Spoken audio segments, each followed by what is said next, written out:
नमस्कार भाइ बहिनीहरू, तपाईँहरूलाई स्वागत छ नेपाल अनलाइन स्कुलको युट्युब च्यानलमा। हाम्रो युट्युब च्यानलमा कक्षा नर्सरीदेखि मास्टरसम्मका सबै विषयका सबै भिडियोहरू उपलब्ध छन्। तपाईँहरू युट्युबमा गएर अथवा फेसबुकमा गएर नेपाल अनलाइन स्कुल भनी सर्च गरी हाम्रो भिडियोहरू हेर्न सक्नुहुनेछ र हाम्रो भिडियोलाई लाइक, सब्सक्राइब र सेयर गरिदिनु हुन म विनम्र अनुरोध गर्दै आजको कक्षा सञ्चालन गर्न गइरहेको छु।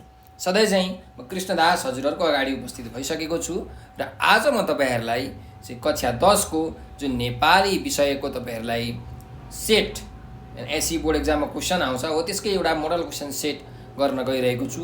यो चाहिँ 2075मा 2075 सालमा चाहिँ तपाईँहरूलाई क्लास 10मा यो क्वेसन सेट सोधेको थियो। मैले त्यही क्वेसन सेट ल्याएको छु। योभन्दा अगाडि पनि मैले एउटा 2075 को सेट गरेको छु हैन। यो चाहिँ यसको कोड हो 106 BP है। यो कोड हेर्नु होला, फरक छ है, दुईटा सेटहरू फरक छ। र यसको जुन यो व्याकरणको सेटहरू छ, मैले व्याकरणका यो प्रश्नहरू चाहिँ यो 9 नम्बरसम्मका प्रश्नहरू सबै एउटा भिडियो बनाएर हालिसकेको छु। आज चाहिँ हामी यो जुन साहित्यपट्टिको भाग छ प्रश्न नम्बर 10 देखि ती हामी गर्नेछौँ। सुरु गरौँ। हाम्रो हेर्नुहोस् प्रश्न नम्बर 10 मा के रहेछ भन्दाखेरि तलको गद्यांश पढी सोधिएका प्रश्नको छोटो उत्तर दिनुहोस् अथवा लेख्नुहोस् भनेर भनेको छ।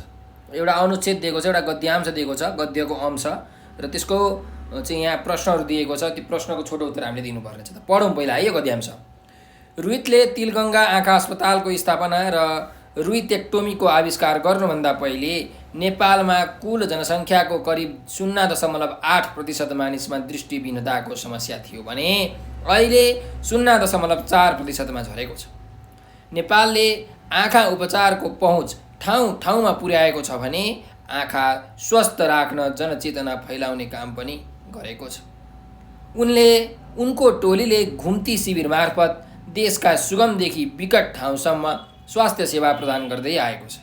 जति बेला रुइत र उनको टोलीले नयाँ प्रविधिको आविष्कार गरेर उपचार थालेको थियो त्यति बेला कतिपयले यिनीहरूको माथा सट्केछ पनि भने। उनका नजिकका साथीहरूले पनि निकै आलोचना गरे, तर पनि स्वदेशी तथा विदेशी डाक्टरहरूको सृजनशील दिमाग र हातका कारण रुइत सफल हुँदै गए। यस कार्यमा रुइतकी पत्नी नन्दा रुइतको पनि उत्तिकै योगदान छ। यी सबैका साथ र सहयोग पाएर नै रुइत विश्वका चर्चित र सफल डाक्टर बनेका हुन् भनेर यसरी एउटा यहाँ गद्यांश दिएको छ, अनुच्छेद दिएको छ। अब यहाँ हाम्रो प्रश्न छ, हेर्नुहोस् त यहाँ क नम्बरमा रुइतले कुन आँखा अस्पतालको स्थापना गरे भनेर भनेको छ। कुन आँखा अस्पतालको त? तिलगङ्गा आँखा अस्पतालको हैन त। लेख्नु पर्यो तपाईँहरूले उत्तर नम्बर 10।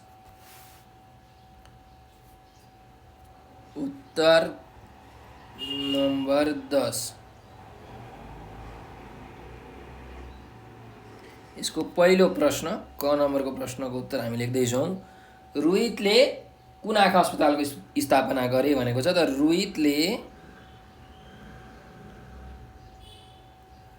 तिलगङ्गा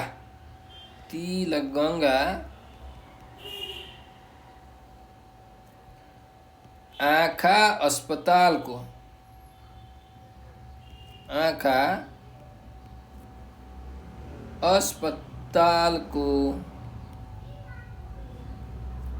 स्थापना गरे। ल त्यस्तै गरिकन अब अर्को प्रश्नमा जाउँ भाइ बहिनीहरू। अर्को प्रश्न छ, सन्दुक रुइत कसरी विश्वका चर्चित डाक्टर भए भनेर भनेको छ। कसरी भन्दाखेरि स्वदेशी तथा विदेशी डाक्टरहरूको सृजनशील, यहाँ छ हेर्नुहोस् है, स्वदेशी तथा विदेशी डाक्टरहरूको सृजनशील दिमागबाट चाहिँ आँखा उपचारको क्षेत्रमा एकदमै हैन राम्रो काम, अद्वितीय योगदान दिएको कारणले गर्दाखेरि, त्यस्तै उनकी पत्नी जुन नन्दा रुइत छिन् हैन, उनले पनि चाहिँ आफूले सहयोग गरेर रुइतलाई सहयोग गरेर चाहिँ सन्दुक रुइत विश्वका चर्चित डाक्टर भएका हुन्। त त्यही कुरा हामीले यहाँ लेख्न सक्छौँ है। अब यसलाई मिलाएर लेख्नुपर्छ क्या हामीले। त हेरौँ, ख नम्बरमा लेख्नुहोस्, स्वदेशी तथा विदेशी डाक्टरहरूको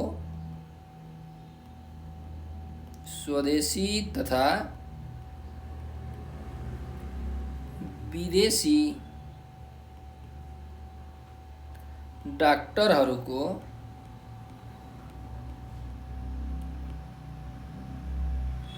सृजनशील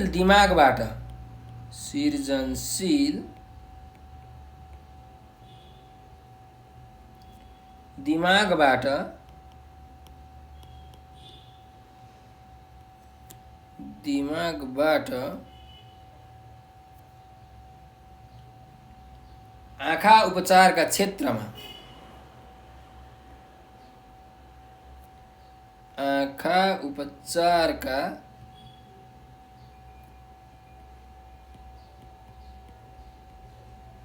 क्षेत्रमा अद्वितीय योगदान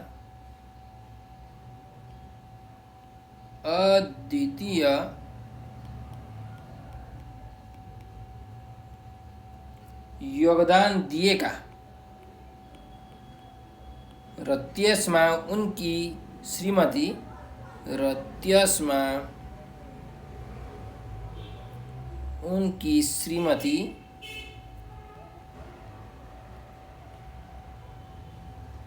नन्दा रुइतको पनि साथ सहयोग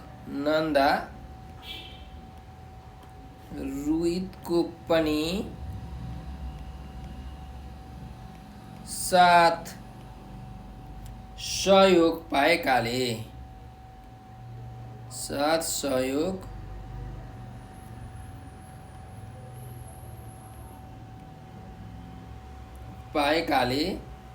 सन्दुक रुइत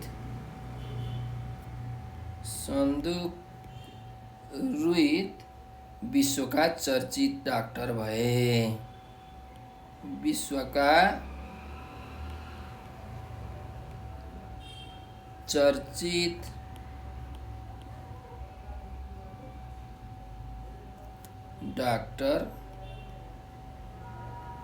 भनेर यसरी हामीले उत्तर दिन सक्छौँ। ठिक छ। ल अब अर्को प्रश्न हेरौँ है त। ग नम्बरको के छ? ग नम्बरको प्रश्न हामीलाई यहाँ सोधिएको छ। हेरौँ, गद्यांशमा रेखाङ्कित वाक्यलाई मिश्र वाक्यमा परिवर्तन गर्नुहोस् भनेर भनेको छ है।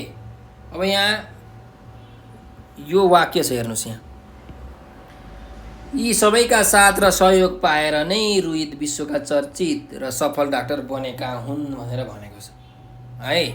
अब यसलाई हामीले के गर्नु पर्यो त? मिश्र वाक्यमा परिवर्तन गर्नु पर्यो। मिश्र वाक्य भनेको चाहिँ जे जो हैन, जे जो, जुन जुन सुन, जब तब, यस्तो खालके चाहिँ पदावलीको प्रयोग गरेर हामीले जुन वाक्य बनाउँछौँ त्यसलाई हामी मिश्र वाक्य भन्छौँ है।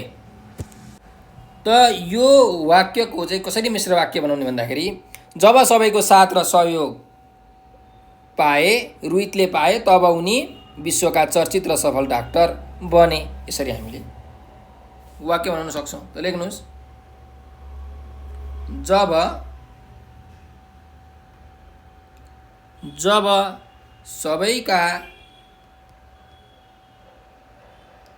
सबैका साथ र सहयोग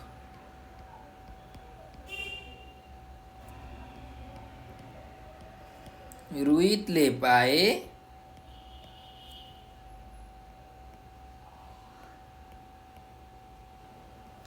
तब उनी विश्वका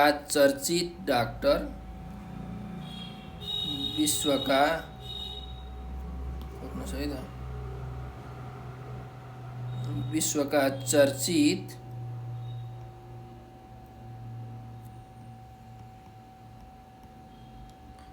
डाक्टर बने। यसरी हामीले यो मिश्र वाक्यमा परिवर्तन गर्न सक्छौँ है त। अर्को प्रश्नमा जाउँ।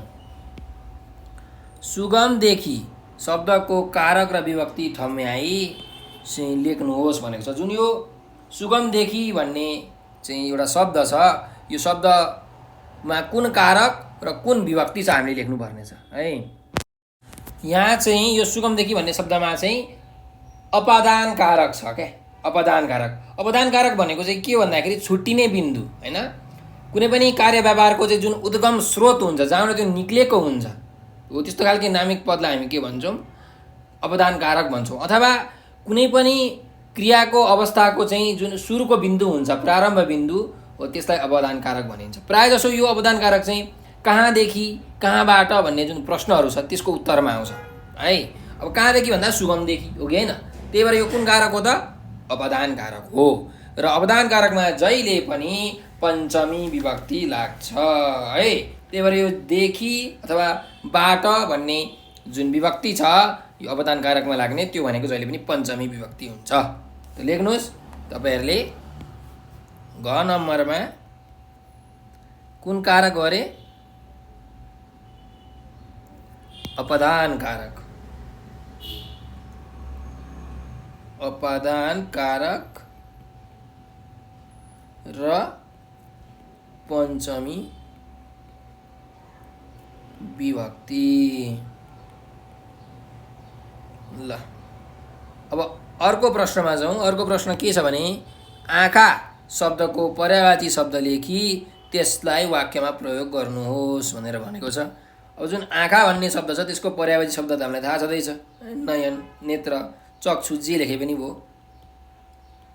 आँखा भनेको नयन अथवा नेत्र अथवा चक्षु। अब यसलाई हामीले वाक्यमा प्रयोग गर्नु पर्यो है। त अब कुनै एउटा जस्तो मानिलिउँ मैले नयन अथवा नेत्र लेखेँ। ल भन्नुहोस् है, नेत्र लेखेँ भने आमाको नेत्रबाट बगेका आँसु देखेर मेरो मन धुरु धुरु रुयो। यसरी हामीले वाक्य बनाउन सक्छौँ है। त वाक्य पनि लेख्नुहोस् कि आमाको नेत्रबाट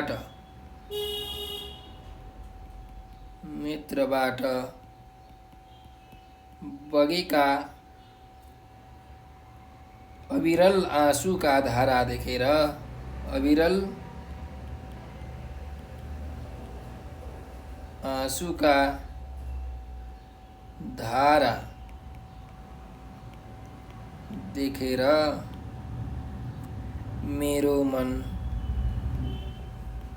धुरु धुरु रोयो।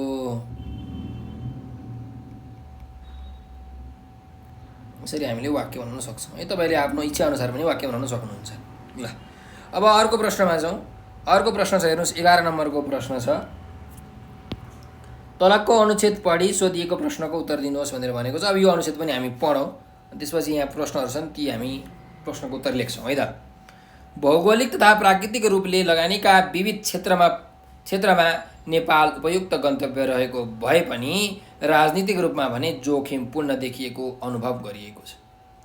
विश्वव्यापीकरणका कारण लगानीकर्ताहरू सस्तो जनशक्ति, कच्चा पदार्थ तथा प्रचुर प्राकृतिक स्रोतका स्थानहरूको पहिचान गर्दै त्यस्ता ठाउँमा लगानी गर्न इच्छुक रहेका बेला विशाल अर्थतन्त्र भएका दुई छिमेकी मुलुकबीच अवस्थित नेपालले अन्यत्रको त कुरो छाडौँ, छिमेकीको लगानीलाई पनि आकर्षित गर्न सकेको छैन।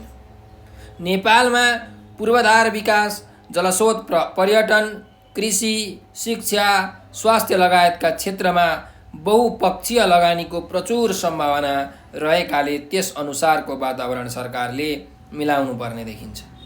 लगानीका लागि प्राथमिक रूपमा आवश्यक पर्ने विद्युत तथा पूर्वाधारको विकास, वैदेशिक लगानी भित्रिने सम्भावना न्यून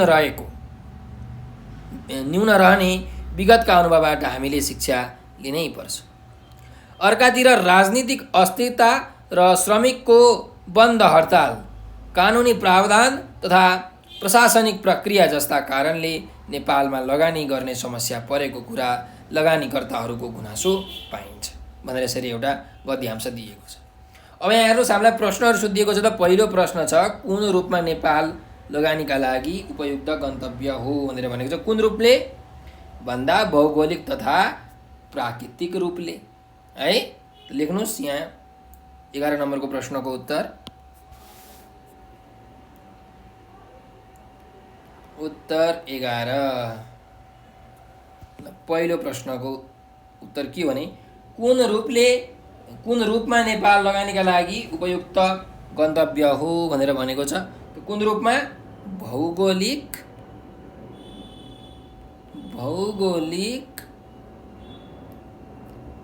तथा प्राकृतिक रूपमा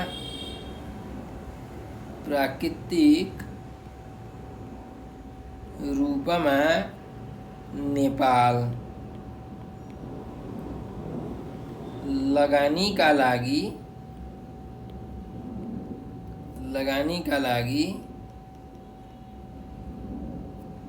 उपयुक्त गन्तव्य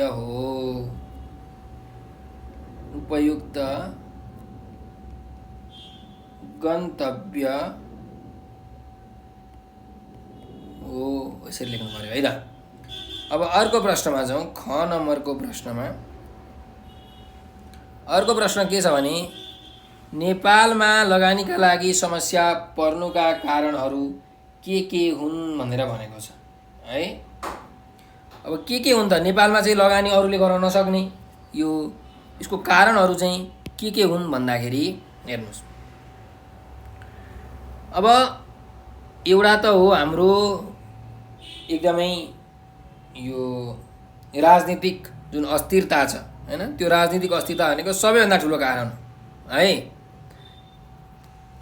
त्यस्तै गरिकन यो राजनीतिक अस्थिरता सँगसँगै चाहिँ अर्को के भन्दाखेरि आफ्नो दुईटा यत्रो ठुलो चाहिँ एकदम विशाल अर्थतन्त्र भएका छिमेकी मुलुकहरूलाई नै आकर्षित गर्न सकिरहेको छैन, त अरू विदेशी लगानीकर्ताहरूलाई कसरी आकर्षित गर्न सक्छ त नेपालले।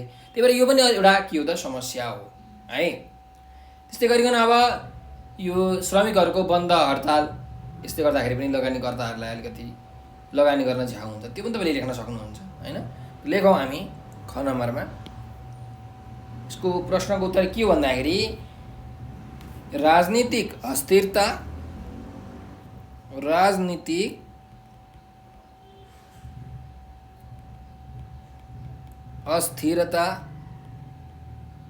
भनेको पोलिटिकल इन्स्टेबिलिटी है, स्थिर नहुनु। अब परिवर्तन भएको भए घरमा प्रधानमन्त्री परिवर्तन हुन्छन्, मन्त्रीहरू परिवर्तन हुन्छन् ल। त्यस्तै गरिकन विशाल अर्थतन्त्र भएका छिमेकी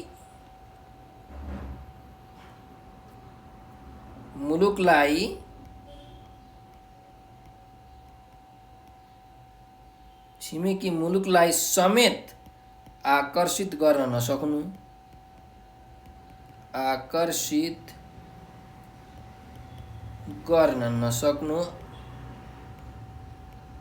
आदि चाहिँ के हुन् त समस्याहरू हुन्। त आदि नेपालमा लगानीका लागि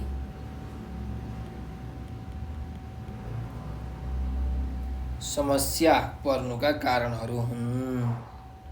समस्या पर्नुका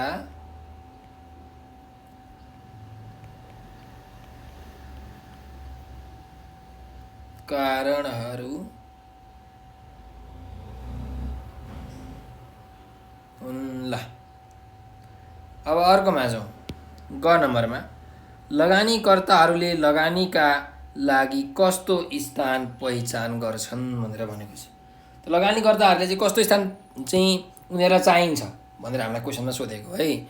त कस्तो स्थान चाहिन्छ भन्दाखेरि एकदम जुन विकासका पूर्वाधारहरू हुन्छन् त्यो भएको, त्यस्तै गरिकन जलस्रोत, पर्यटन, कृषि, शिक्षा, स्वास्थ्य हो यस्ता क्षेत्रहरूमा चाहिँ उनीहरूले आफ्नो लगानी गर्न खोज्छन् है। यस्तो स्थान चाहिँ पहिचान गर्छन् भनेर हामीले लेख्न सक्छौँ। त लेखौँ कि ग नम्बरमा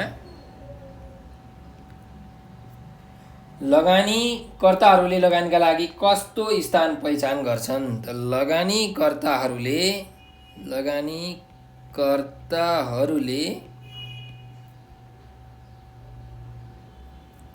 लगानीका लागि पूर्वाधार विकास त्यस्तै गरिकन चाहिँ यो जलस्रोत, पर्यटन, कृषि शिक्षा र स्वास्थ्य लगायतका क्षेत्रहरू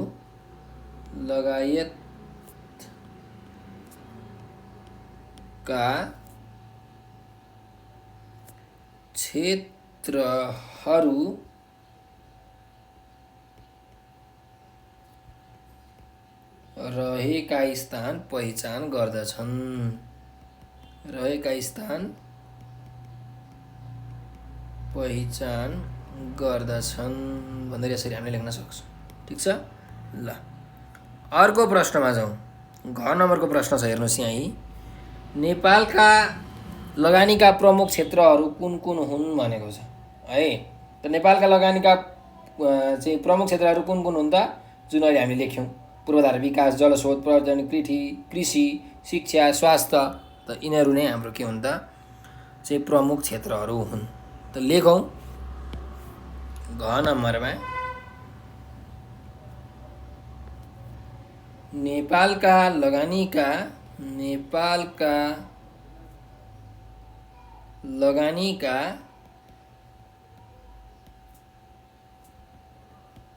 प्रमुख क्षेत्रहरू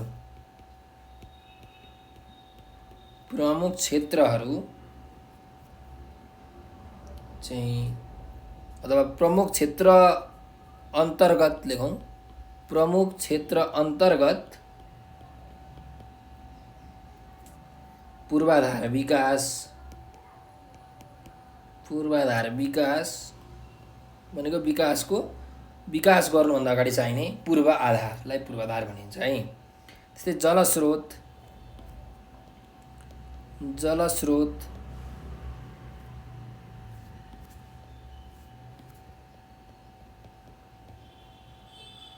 त्यस्तै गरिकन पर्यटन,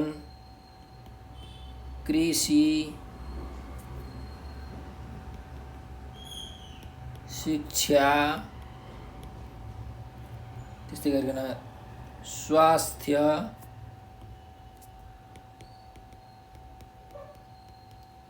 आदि पर्दछन् भनेर यसरी हामीले उत्तर लेख्न सक्छौँ। ठिक छ।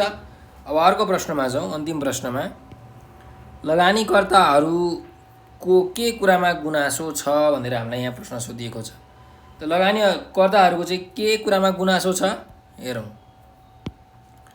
राजनीतिक अस्थिरता, श्रमिकको बन्द हडताल, कानुनी प्रावधान तथा प्रशासनिक प्रक्रिया, होइन, एकदम झन्झट प्रकारको चाहिँ प्रक्रियाहरू हुन्छ, प्रशासनको प्रक्रियाहरू। यो कारणले गर्दाखेरि चाहिँ लगानीकर्ताहरूको यी कुराहरूमा चाहिँ गुनासो छ है। त लेखौँ ग नम्बरको उत्तर कि लगानीकर्ताहरूको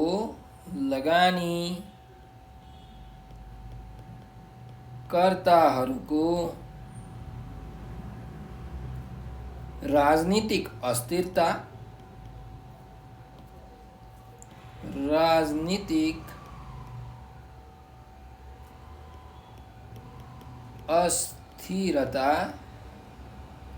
त्यस्तै गरिकन श्रमिकको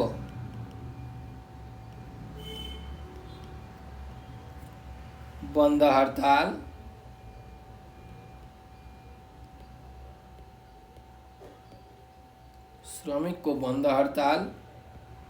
कानुनी प्रावधान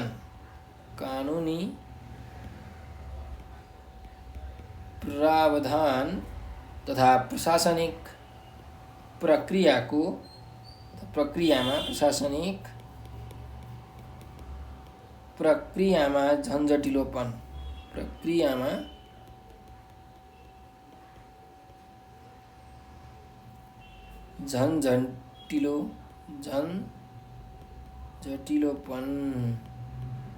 एकदम झन्झट हुने, यी चाहिँ के हुन्छ गुनासोहरू हुन् है। जस्ता कुराहरूमा चाहिँ गुनासो छ। यस्ता कुराहरूमा चाहिँ लगानीकर्ताहरूको गुनासो छ भनेर हामीले लेख्यौँ है त। ल अब अर्को प्रश्नमा जाउँ, अर्को अभ्यासमा जाउँ। अर्को अभ्यास हेर्नुहोस्, 12 नम्बरको अभ्यास छ। तलका अनुच्छेद पढी चारवटा बुँदा टिप्नुहोस् र 1/3 चाहिँ सारांश लेख्नुहोस् भनेर भनेको छ। जुन यहाँ अनुच्छेद दिएको छ यो अनुच्छेद हामी पढौँ है। अनि यसलाई चाहिँ यो अनुच्छेद पढेर 4वटा बुँदा हामीले टिप्नु पर्यो, पोइन्टहरू टिप्नु पर्यो, मेन पोइन्टहरू, र त्यसलाई सारांश गर्नु पर्यो। भनेको सारांश मुख्य कुरो, यसले भन्न खोजेको कुरा के हो, मेन कुरो, चुरो कुरो, बुँदी कुरो होइन, त्यो हामीले भन्नुपर्ने छ, लेख्नुपर्ने छ 1/3। 1/3 भनेको 3 भागको 1 भाग। जस्तो 90वटा शब्द छ भने हामीले सारांशमा 30वटा शब्द हुनु पर्यो। जस्तो कुनै पनि अनुच्छेदमा 30वटा शब्द छ भने सारांशमा 10वटा शब्द हुनु पर्यो। कुनै पनि अनुच्छेदमा 60वटा शब्द छ भने हाम्रो सारांशमा 20वटा शब्द हुनु पर्यो। ठ्याक्कै 1/3 है। ल त पढौँ पहिला अनुच्छेद। महिला आन्दोलन र मजदुर आन्दोलनकी अग्रणी क्लाराको शिक्षा सम्बन्धी धारणा पनि महत्त्वपूर्ण मानिन्छ। आफू संलग्न राजनीतिक दलको मुख्य पत्रको सम्पादक भएर काम गर्दा त्यस पत्रिका मार्फत उनले शिक्षा सम्बन्धी आफ्ना मान्यताहरू अगाडि सारिन्।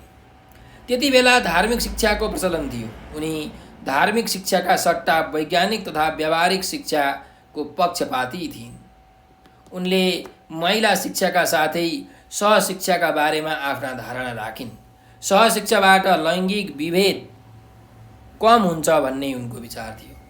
क्लारा राजनीतिमा सक्रिय रहेका अवस्थामा पहिलो विश्वयुद्ध सुरु भयो।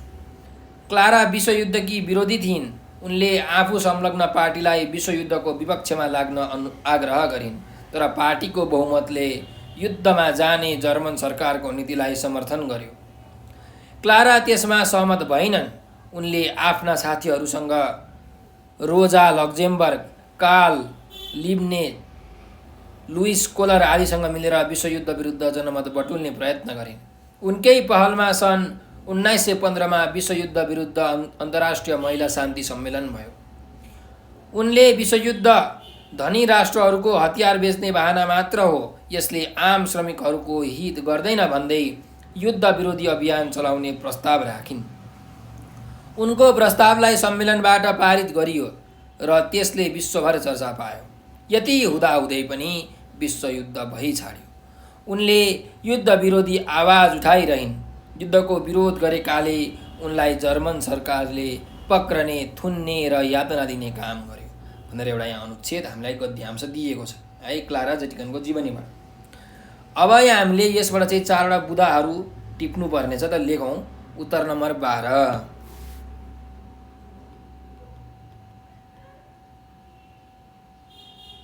उत्तर नम्बर 12 बुँदाहरू है त, पोइन्टहरू। ल अब यहाँबाट हामीले के चाहिँ बुँदा टिप्न सक्छौँ भन्दाखेरि क्लारा जेटकिनको शिक्षा सम्बन्धी धारणाहरू चाहिँ आफू संलग्न राजनीतिक दलको मुख्य पत्र सम्पादनका क्रममा व्यक्त हुनु थियो होइन। त्यही कुरा हामीले यहाँ लेख्न सक्छौँ। त लेख्नु क्लारा जेटकिनको पहिलो बुँदा है। क्लारा जेटकिनको शिक्षा सम्बन्धी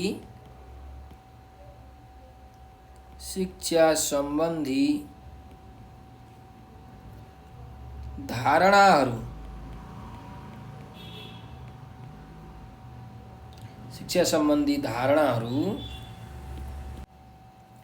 आफू संलग्न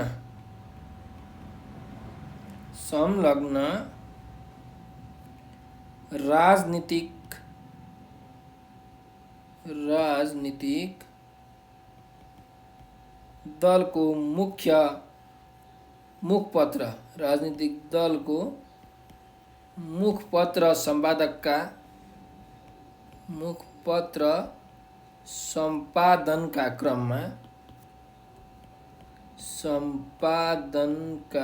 क्रममा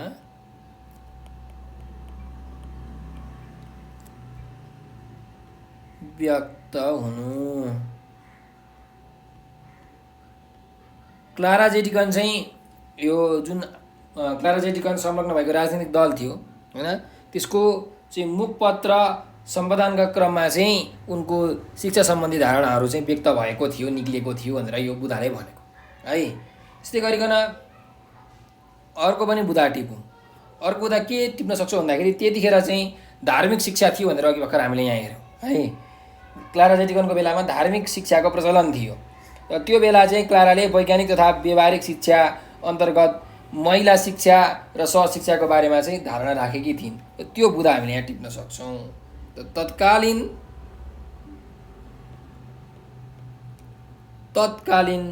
धार्मिक शिक्षाका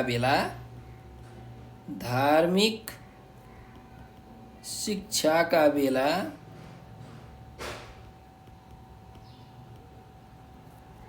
क्लाराले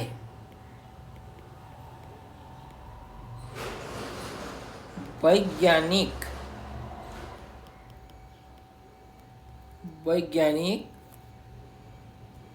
तथा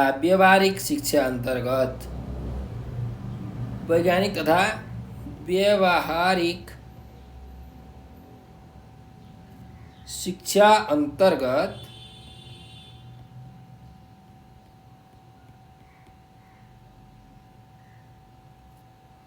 महिला शिक्षा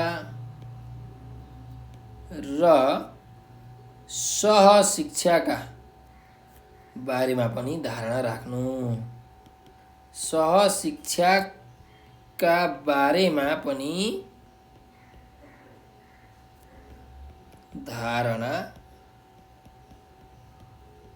राख्नु हो। यो दोस्रो बुधा भयो है।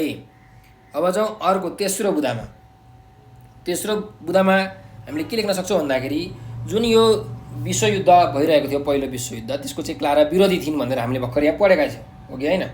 विरोधी थिइन् र आफ्नो पार्टीलाई पनि युद्धको चाहिँ हामी विपक्षमा लाग्नुपर्छ भनेर उनले भनेकी थिइन्। तर यो कुरा लागू त भएन, होइन? पछि युद्ध त भयो, लागू पनि भएन यो कुरा। यही कुरा हामी लेख्न सक्छौँ कि विश्वयुद्धकी विरोधी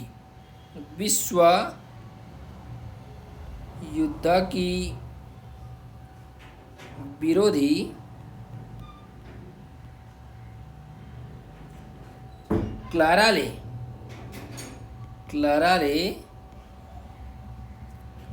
आफ्नो पार्टीलाई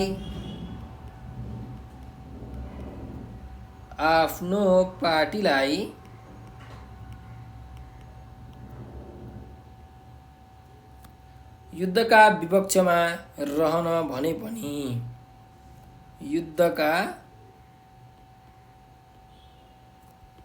विपक्षमा रहन भने पनि लागू नहुनु। बहुमतले गर्दाखेरि लागू भएको थिएन है, त्यही भएर लागू नहुनु। यो तेस्रो बुधा। र चौथो बुधामा हामीले के लेख्न सकिन्छ भन्दाखेरि चाहिँ यहाँ सन् 1915 को यो जुन विश्वयुद्ध विरुद्ध अन्तर्राष्ट्रिय महिला शान्ति सम्मेलन थियो, यसमा चाहिँ क्लाराले राखेको प्रस्तावलाई पास गरियो। तर पास गरिए पनि के भयो त, युद्ध भयो है। र उनलाई चाहिँ यो जर्मन सरकारले चाहिँ यो युद्धको विरोधी भनेर चाहिँ पक्रेर थुनेर यातनाहरू दिने काम पनि गरेको थियो। त त्यो कुरालाई हामीले यो चौथो बुधामा टिप्न सक्छौँ। त टिप्नुहोस्, सन् 1915 मा विश्वयुद्ध विरुद्ध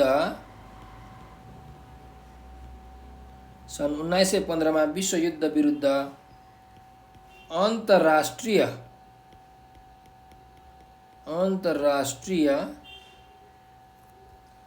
महिला शान्ति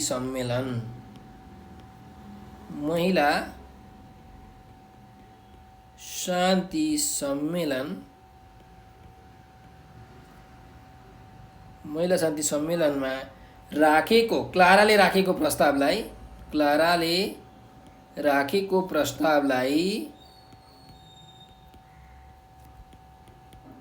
प्रस्तावलाई पास गरे पनि युद्ध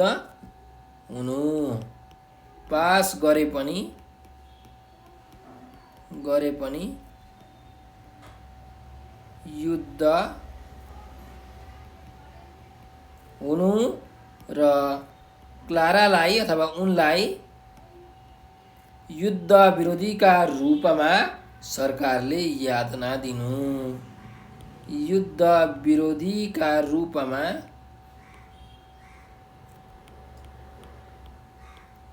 सरकारले यातना दिनु।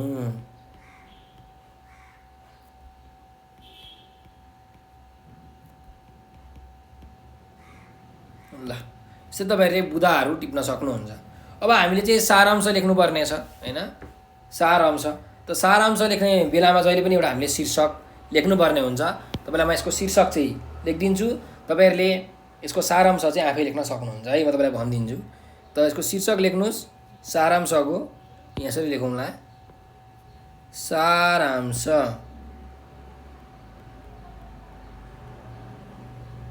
ल शीर्षक लेख्नुस् क्लाराका अग्रगामी विचारहरू।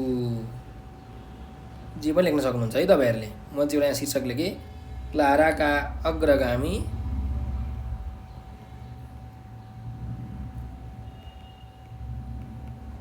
विचारहरू।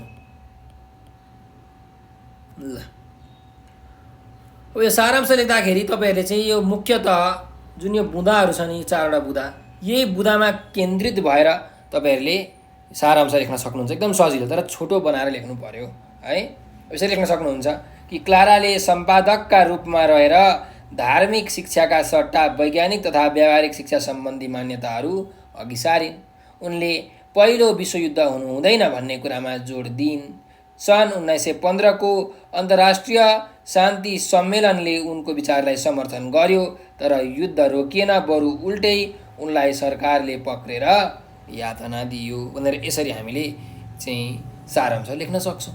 ठिक छ? ल तपाईहरु एकचोटि सुन्नु होला अनि लेख्नु होला है त। ल अब त्यसो भए हामी अर्को प्रश्नमा जाउँ।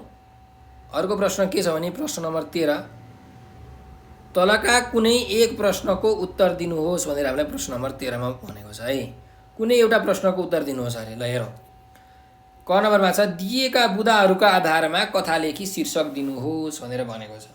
चाहिँ यहाँ एउटा हामीलाई बुँदाहरू दिएको छ, एउटा हैन धेरै बुँदाहरू दिएको छ र यसको आधारमा हामीले चाहिँ के लेख्नुपर्ने छ त, कथा लेख्नुपर्ने छ। सबैभन्दा सजिलो कथा लेख्न है। एउटा शीर्षक चाहिँ तपाईले राम्रो तरिकाको शीर्षक चाहिँ दिनु पर्यो। र अब हेरौँ के रहेछ भन्दाखेरि एकजना कृषकले जीवनभर मेहनत गरी सम्पत्ति जोडेका रहेछन्। छोराहरूको विवाह गरिदिएछन्। जीवनको उत्तरार्धतिर भनेको अन्तिमतिर एक दिन तीनै भाइ छोरा र बुहारीहरूलाई जम्मा पारेछन्। बुहारीहरूको चाहिँ क्षमता जाँच्ने मनसायले सबैलाई 10-10 दाना धान दिएछन् है। 10-10वटा चाहिँ जुन धानको दाना हुन्छ त्यो दिएछन्। आफूले धान पछि माग्न सक्ने बताउनु भनेछन्। भनेको मतलब म तिमीहरूसँग पछि धान माग्न सक्छु भनेर यसरी पनि भनेछन्। अनि त्यति थोरै धान दिएको कुरा चाहिँ कसैले पनि बुझेनछन्। जेठी बुहारीले त्यो धान परे बेला छरिदिछे। माइली बुहारीले बाँसको ढुङ्ग्रामा बन्द गरेर राखिछे। कान्छी बुहारीले चाहिँ खेतमा गएर रोपिछे। र झन्डै 5 वर्ष पछाडि बुढाले चाहिँ फेरि सबै छोरा बुहारीहरूलाई बोलाएर चाहिँ आफूले दिएको धान मागेछन्। र जेठी बुहारीले चाहिँ के गरेछ भन्दाखेरि भगारीबाट 10 दाना धान ल्याएर दिछे। माइलीले जुन ढुङ्ग्रोमा राखेको थिए त्यही ढुङ्ग्रोबाट चाहिँ किरा लागेको धान दिछे। कान्छी बुहारीले चाहिँ खेतबाट फलाएको 10 पाथी धान ल्याएर दिछे। अनि बुढो कृषकले चाहिँ कान्छी बुहारीको एकदम बुद्धिको प्रशंसा गर्न थालेछ। र यहाँबाट के शिक्षा पाइयो भन्दाखेरि, के सन्देश पाइयो भन्दाखेरि जुन वस्तु पाइन्छ त्यो वस्तुको चाहिँ सदुपयोग गर्नुपर्छ भन्ने कुरा यहाँ भनेको छ। यसलाई नै हामीले अब लम्बे तान बनाएर लम्बाएर चौडाएर चाहिँ एउटा कथा बनाउनु पर्ने हुन्छ। ठिक छ? एउटा शीर्षक दिनु पर्यो।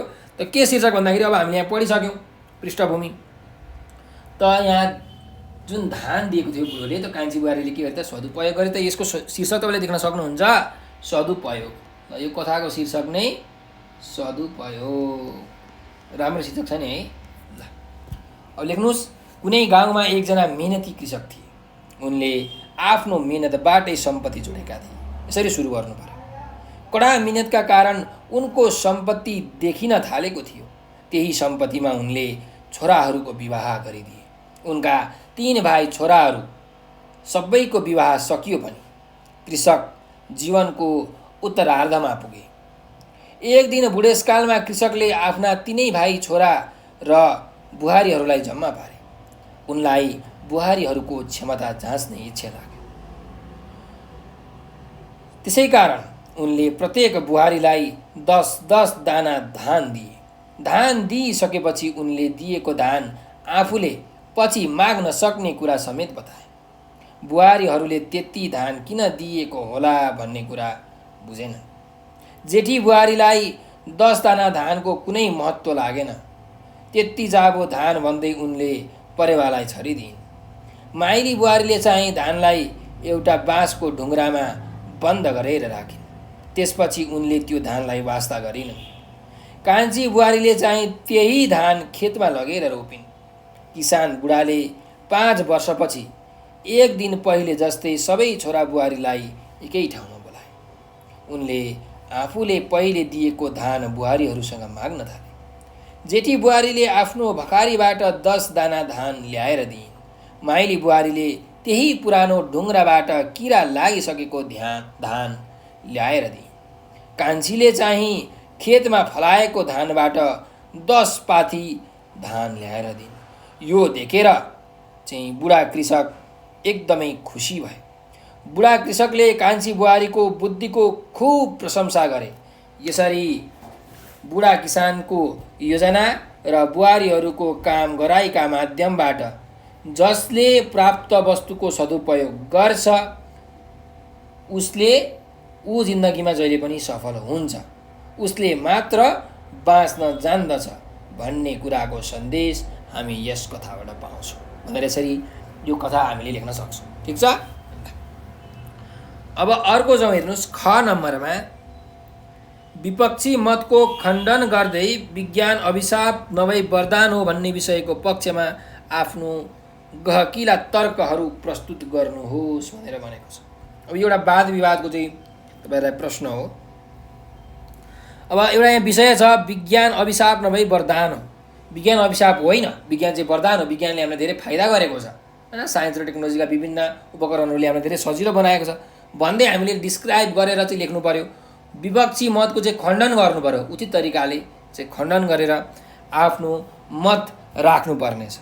त जहिले पनि वाद विवाद सुरु गर्नुभन्दा अगाडि त्यहाँ वाद विवादमा भएका जुन सभाका अध्यक्ष हुन्छन्, निर्णायक मण्डलहरू हुन्छन्, निर्णय गर्ने मानिसहरू बसेका हुन्छन्, तपाईँहरूका गुरुहरू हुन्छन्, साथीभाइहरू हुन्छन्, समय सूचक जीवहरू हुनुहुन्छ हैन। समय ट्याक्क घन्टी बजाउने हैन 4 मिनेटपछि सबैलाई सम्बोधन गर्नुपर्छ अनि मात्र चाहिँ हामीले विषयमा प्रवेश गर्ने हो। त्यसमा कसरी सुरु गर्नु पर्यो?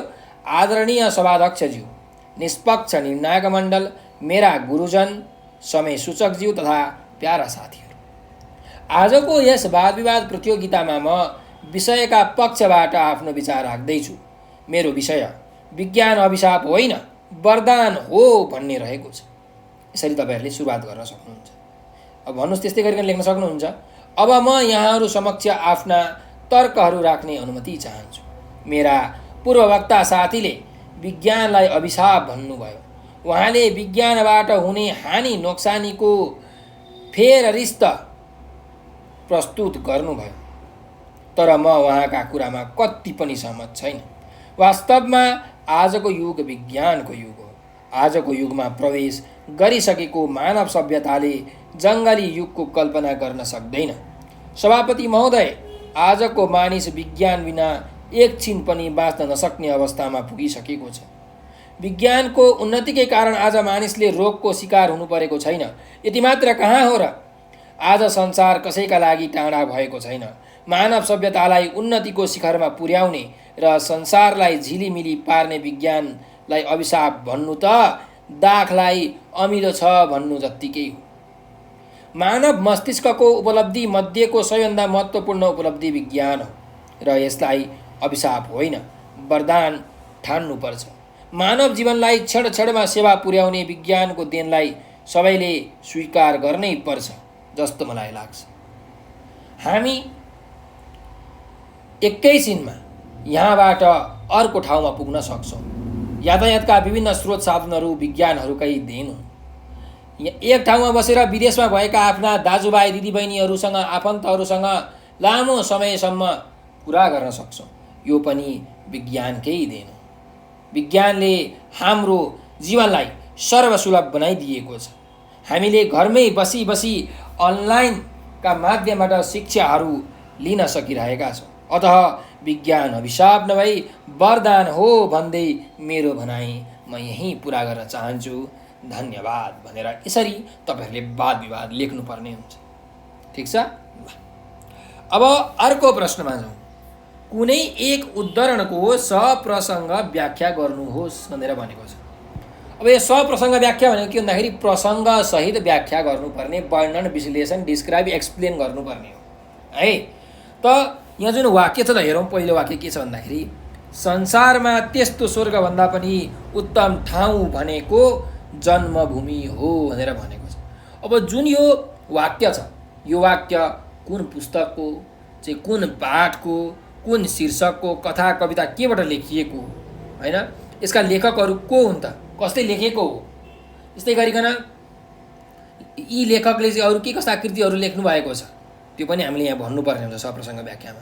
अनि जुन यो वाक्य छ, यो वाक्य यो पाठमा कसले कसलाई भनेको, के कुरामा यो वाक्य चाहिँ भनिएको हो त, त्यो प्रसङ्ग पनि हामीले यहाँ खुलाउनुपर्छ। अनि बल्ल यसलाई हामीले वर्णन गर्नुपर्छ, विषयमा प्रवेश गर्नुपर्छ। त्यस्तो लेख्न सक्नुहुन्छ त। माथि दिएको एक अत्यन्त सारगर्भित भनाई कक्षा 10 को नेपाली पाठ्य पुस्तक अन्तर्गत जन्मभूमि शीर्षकको पौराणिक विषयवस्तुमा आधारित कथाबाट उद्धृत गरिएको। रामका भाइ लक्ष्मण सुनै सुनले बनेको सुन्दर लङ्का सहर देखेर ज्यादै लोभिए। उनले दाजु रामलाई यस्तो वैभवले भरिपूर्ण लङ्काको राजा भई स्वर्गीय आनन्द लिन अनुरोध गरे। भाइको यही अनुरोधलाई जवाफ दिने क्रममा रामले उक्त वाक्य भनेका। शास्त्रमा वर्णन गरिए अनुसार स्वर्गमा सुखै सुख छ। मरेपछि मानिसहरू स्वर्ग जाने चाहना गर्दछ। राम संसारमा त्यस्तो स्वर्गभन्दा पनि उत्तम ठाउँ भनेको जन्मभूमि हो भन्ने विचार अघि सार्दछन्। अर्थात् उनलाई स्वर्गीय आनन्द पाउने लङ्काको राजा हुनुभन्दा आफ्नै जन्मभूमि उनलाई उत्तम लाग्छ। जननी जन्मभूमिश्च स्वर्गदपि गरियसी। उनले आफूलाई जन्म दिने आमा र जन्मभूमि स्वर्गभन्दा पनि महान हुन्छन् भनी बताएका छन्। निश्चय नै जन्म दिने आमा सबैका लागि आदरणीय र प्यारी हुन्छन्। आमाप्रति कुनै पनि सन्तानले घृणा गर्न सक्दैन। त्यस्तै आफ्नो जन्मभूमि पनि सबैका लागि महान र प्यारो हुने गर्दछ। जुन धरतीमा मानिस जन्मियो, हुर्कियो, ताते ताते गर्दै बोल्न सिक्यो, त्यसले आफ्नो जन्मभूमि कहिल्यै बिर्सन सक्दैन। विदेशमा गएर जतिसुकै वैभवपूर्ण जीवन बिताउन पाए पनि आफ्नो जन्मभूमिको मायाले मानिसलाई सताइरहन्छ। त्यसैले जन्म दिने आमा र जन्मभूमि हरेक मानिसका लागि प्यारो र महान हुन्छ। यहाँ रामले जननी र जन्मभूमिको महिमा प्रस्तुत गरेका छन्। जननी र जन्मभूमि हरेक मानिसका लागि श्रद्धा र सम्मान गर्नै पर्ने महान वस्तु हुन्। यिनलाई एउटा असल सन्तानले सधैँ सम्मान गर्नुपर्छ। यिनको सम्मान गर्न नसक्ने व्यक्ति कहिल्यै पनि असल हुन सक्दैन। अतः उक्त अंशमा जननी र जन्मभूमिप्रति प्रेम र श्रद्धा भावलाई रामका माध्यमबाट सशक्त रूपमा प्रस्तुत गरिएको छ भनेर यसरी हामीले चाहिँ व्याख्या गर्न सक्छौँ है। राम्रो तरिकाले तपाईँहरूले सुन्नुहोला र यी विचारहरूलाई चाहिँ आफ्नो मगजमा मन मस्तिष्कमा राख्नु होला र जाँचमा लेख्नु होला है त। अब अर्को यहाँ छ, हामीलाई हेर्नुहोस्। बुढी जीवनकी निर्मात्री र विश्वकी अधिष्ठात्री हुन्, जसको पूजाआजा गर्नु प्राणी मात्रको प्रमुख कर्तव्य हो भनेर हामीलाई यहाँ एउटा वाक्य दिएको छ। अब यो वाक्य चाहिँ हाम्रो नेपाली किताबको कुन पाठको त, जय बुढी भन्ने पाठको हाम्रो निबन्धकार भैरव भैरियाले लेख्नुभएको हो। यो त त्यही कुरा सुरुमा लेख्नुपर्छ होइन। उहाँका कृतिहरूको बारेमा अलिअलि थाहा छ भने तपाईँहरूले लेख्नुपर्ने हुन्छ, भन्नुपर्ने हुन्छ। अनि यो प्रसङ्ग कतिखेर आएको थियो त पाठमा, त्यो पनि हामीले चाहिँ भन्नुपर्ने हुन्छ। अनि बल्ल विषयमा प्रवेश गरेर यो विषयको कुरालाई बिस्तारै बिस्तारै बिस्तारै चाहिँ यो केराको बोक्रा निकाले जस्तै उगार्दै उगार्दै उगार्दै जानुपर्छ है। अब यो भुँडी भनेको चाहिँ जीवनको निर्माता गर्ने, निर्माण गर्ने, त्यस्तै विश्वकै अधिष्ठात्री भनेको चाहिँ यो अधिष्ठात्री भनेको देवता मध्येको सबैभन्दा बढी मानिएको देवी हैन, हाम्रो सरस्वती देवीलाई चाहिँ अधिष्ठात्री हुन् भनेर भनिन्छ, उनलाई अधिष्ठात्री भनिन्छ सरस्वती देवीलाई। त यही कुराको चाहिँ हामीले यहाँ वर्णन विश्लेषण गर्नुपर्नेछ। त लेखौँ कि प्रस्तुत गद्यांश हास्य व्यङ्ग्य निबन्धकार भैरव अर्याल 1993-2033 द्वारा लिखित जय भुँडी निबन्धबाट उद्धृत गरिएको हो। यसमा मानिसको स्वार्थी प्रवृत्तिप्रति व्यङ्ग गरिएको छ। धनीमानी र गरिबले आफ्नै किसिमबाट भुँडी भर्ने गरेको कुरा पनि यस पाठमा दर्शाइएको छ। मानिसले भुँडीलाई महत्त्व दिने गरेको र भुँडी नै जीवनकी निर्मात्री र विश्वकी अधिष्ठात्री भएको भन्दै यसको पूजाआजा गर्नु प्राणी मात्रको प्रमुख कर्तव्य रहेको किसिमबाट व्यङ्ग गरिएको छ। वस्तुतः भुँडी मानिसको सबै कुरा हो। यो मानिसको अस्तित्वसँग जोडिएको हुन्छ। यसले मान्छेको जीवन निर्माण गर्छ। यसका अभावमा मानिसको अस्तित्व सम्भव छैन। भुँडी पूजाकै लागि ठुल्ठुला सङ्घर्ष भए मान्छेले विजय हासिल गरेर आफ्नो अस्तित्व स्थापित गर्यो। त्यसैले भुँडी विश्वकी अधिष्ठात्री वा आराध्य देवी बनेकी छन् भन्ने लेखकको ठहर छ। मान्छेका लागि आराध्य देवी समान बन्न पुगेको भुँडीको पूजाआजा गर्नु मानिस मात्रको कर्तव्य हुन आएको छ। आज मान्छे भुँडीकै कारण सङ्घर्ष गर्छ, आपसमा झगडा गर्छ, काटमार गर्छ। यसकै कारण समाजमा असमानता व्याप्त रूपमा फैलिएको छ। मानिस त्यस्तो असमानता हटाउनेतिर लाग्नुभन्दा त्यसको मलजल गर्नेतर्फ उन्मुख भएको छ। असमानतालाई बढावा दिनु नै उसले आफ्नो कर्तव्य ठान्न थालेको छ। त्यसैले निबन्धकार असमानताका पूजक बन्न नबिर्सौँ भन्दै यहाँ तीखो व्यङ्ग्य गर्दछन् भनेर हामीले यसलाई विश्लेषण गर्न सक्दछौँ। अब हामी भाइ बहिनीहरू अर्को प्रश्नमा जाउँ। प्रश्न नम्बर 15 मा तलका कुनै दुई प्रश्नको उत्तर दिनुहोस् भनेर हामीलाई सोधिएको छ। त हेरौँ, यहाँ पहिलो प्रश्न के छ भने तलको कथांश पढी अन्त्यमा सोधिएका प्रश्नको उत्तर दिनुहोस् भनेको छ।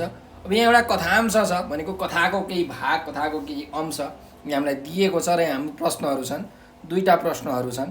त पहिला यो कथाको सानो छोटो अंश हामी पढौँ है त। रामु कुर्सीमा बसेर शोभालाई पास भएको विवरण सुनाइरहेका थिए। शोभा कुर्सी पछाडि उभिएर आँखाबाट हसराश्रु झार्दै रामुको कपाल सुमसुमाइरहेकी थिए। आँसुका थोपा रामुको पिठ्युमा खसिरहेका थिए। एउटा साधारण गरिबका छोराले सफलताका साथ एमएससी पास गरेको सुनेर सबैले प्रशंसा गरे। मानिसहरूले विशेष गरेर यसको प्रधान श्रेय निर्मल चन्द्रलाई दिए। महिनाको 60 रुपियाँ खाने भाषा पाठशालाको एउटा मामुली अध्यापकले भाइ उसमा पनि सौतेनी भाइलाई आफ्नो अनुपम त्याग र तपस्याद्वारा यत्रो उच्च शिक्षा दिलाए भनेर इष्टमित्र सबैमा खुब चर्चा भइरहेको थियो। यो जुन कथांश छ यो चाहिँ हामीलाई प्रत्यागमन भन्ने कथाबाट दिएको हो। अब यहाँ हामीलाई प्रश्न छ, हेर्नुहोस्, निर्मलको किन प्रशंसा गरियो भनेर भनेको छ। अब हामीले चाहिँ यो कथाको आधारमा यसको उत्तर लेख्नुपर्ने हुन्छ। तपाईँहरूले अलिकति चाहिँ 7-8 लाइनको उत्तरहरू यसको लेख्नुपर्छ है त। त निर्मलको किन प्रशंसा गरियो भन्दाखेरि यो जुन कथा छ यो कथाको अलिकति छोटो परिचय तपाईँले दिन सक्नुहुन्छ। प्रत्यागमन कथाभित्र एक सक्रिय पुरुष पात्र निर्मल हो। उनी साधारण गरिब परिवारका सदस्य हुन्। उनले रामुलाई अभिभावकत्व प्रदान गरी आफ्नै घरमा राखेर पढाएका छन्। उनी श्रीमती पनि देवरलाई छोरो जस्तै गरी हेरचाह गर्छिन्। उनकी श्रीमती पनि देवरलाई छोरो जस्तै गरी हेरचाह गर्छिन्। दाजु भाउजूको सहयोगमा निर्मलका भाइले एमएससी उत्तीर्ण गरेका हुन्। भाषा पाठशालाका सामान्य जागिरे निर्मलकै त्याग र देनका कारण रामुले उच्च शिक्षा हासिल गरेका छन्। दाजु भाउजूको पूर्ण सहयोग पाएर रामुले पाएको सफलताको गाउँलेहरूले प्रशंसा गरे। गरिबको मार खेपिरहेका निर्मलले रामुलाई योग्य बनाउन ठुलै दुःख झेल्नु पर्यो। यसरी भाइले पढाइमा गरेको उन्नति देखेर सबैले उनलाई प्रशंसा गरेका हुन्। आफ्नै भाइभन्दा पनि सौतेनी भाइलाई सँगै राखेर एउटा अध्यापकले एमएससी सम्मको शिक्षा दिलाउनु र आफ्नै खुट्टामा उभिने बनाउनाले नै निर्मलको प्रशंसा गरिएको हो भनेर हामीले यसरी उत्तर लेख्न सक्छौँ। त्यस्तै अर्को प्रश्न छ, शोभा कस्ती चरित्रकी पात्र हुन्? त कस्ती चरित्रकी पात्र हुन् शोभा? त शोभा प्रत्यागमन कथाकी नारी चरित्र हुन्। उनी निर्मलकी श्रीमती र रामुकी भाउजू हुन्। उनीभित्र पारिवारिक दायित्वबोध छ। श्रीमानदेखि छोराछोरी र देवरसम्मलाई आफूले गर्नुपर्ने हरेक राम्रा काम गर्नमा उनी पछि पर्दिन। उनकै स्नेहका कारण देवरले समेत उनलाई आफ्नी आमा जस्तै ठानेका छन्। शोभाले श्रीमानलाई र देवरलाई आफ्ना ठाउँमा महत्त्व दिँदै आएकी छन्। गरिब परिवारको पीडालाई समेत बेवास्ता गर्न सक्ने क्षमता उनमा पाइन्छ। सबै अरूको भलो चिताउने शोभाले सौतेनी देवरलाई अलग्गै बस्न गएपछि पनि पुनः फर्काएर ल्याएकी छन्। उनीभित्रको ममता अतुलनीय छ। उनी साँच्चीकै पारिवारिक महत्त्व बुझ्न सक्ने नारी हुन् भनेर हामीले चाहिँ यस प्रश्नको उत्तर लेख्न सक्छौँ। अब अर्को प्रश्न हेरौँ। ख नम्बरको प्रश्न छ, तलको कवितांश पढी अन्त्यमा सोधिएका प्रश्नको उत्तर दिनुहोस् भनेर भनेको छ। अब हामीलाई चाहिँ एउटा यो कविता छ, यो कविताको अंश यहाँ दिएको छ र यो जुन कवितांश छ यो चाहिँ हाम्रो कक्षा 10 को नेपाली पाठ्य पुस्तकको सन्तुष्टि भन्ने कविताबाट लेखिएको, साभार गरिएको र यस कविताका लेखक हुनुहुन्छ भरतराज पन्तजी।